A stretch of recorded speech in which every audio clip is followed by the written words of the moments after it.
to now ask Shyamal. Shyamal has known Sky for a very long time as well. They actually, Shyamal was the reason why Sky came to the US.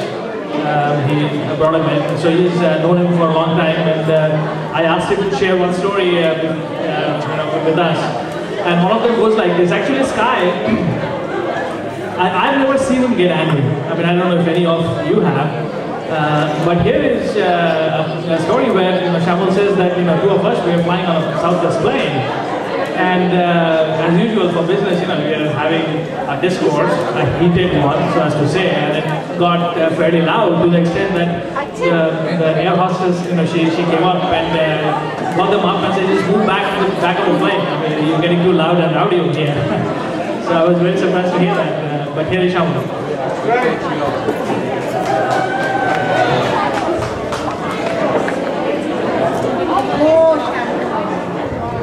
Thank you, John. Listen, guys, you guys need to pay some attention.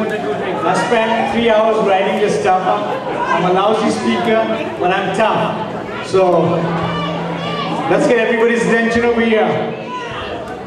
As John just said, I'm Shyamal. I've had this wonderful opportunity to know the Bashans for the last 19 years, to call their home my home, to be indulged in all the native Bengali foods, and a friendship that is warm, sincere, and accepting of who I am. As you all can see, I'm an old badger with failing eyesight, but with many memories of dinners, get-togethers, and several business misadventures. But these are some of the highlights of the last 19 years that I can think of.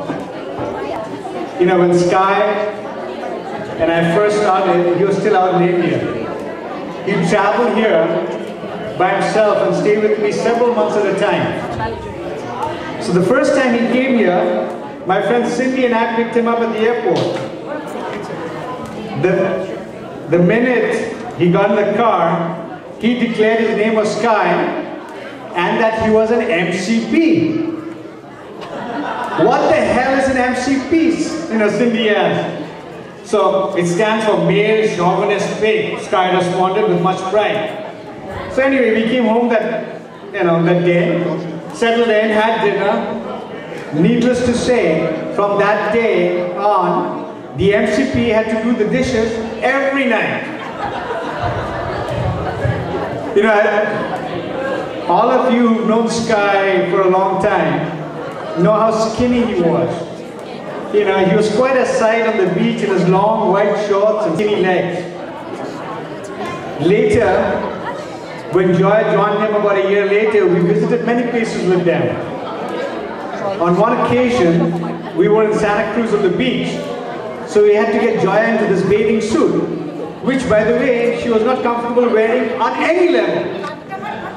So after paying for it, she changed into it and started walking out the store.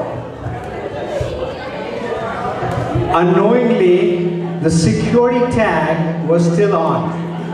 Now you can just imagine this woman who's never worn a bathing suit, walking out for the first time, and as she goes through the doors, all the alarms go off, and everybody's eyes are on her. So, Sky and I were involved in a lot of escapades. Most of them, I admit, were my doing. I don't know if any of you knew that Sky once got hit by a car. It was dark at night, it was a wet night, and we were crossing Van Ness Avenue in San Francisco, where I live, right in front of Ruth's Steakhouse. So as I look over my shoulder, I saw Sky doing a somersault on the hood of a Honda.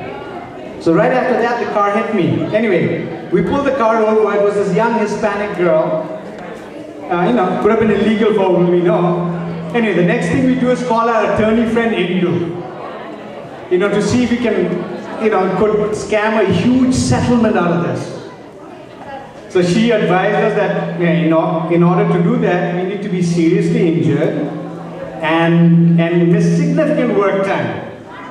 In order to build a case. Of course, we couldn't do that since we just started our business. So, we didn't become instant millionaires. But to add to the embarrassment, the insurance company of the driver, the Mexican girl, claimed that she hit 2 Mexican illegals and wanted verification of our visas. So did we not only lose out, we almost got deported.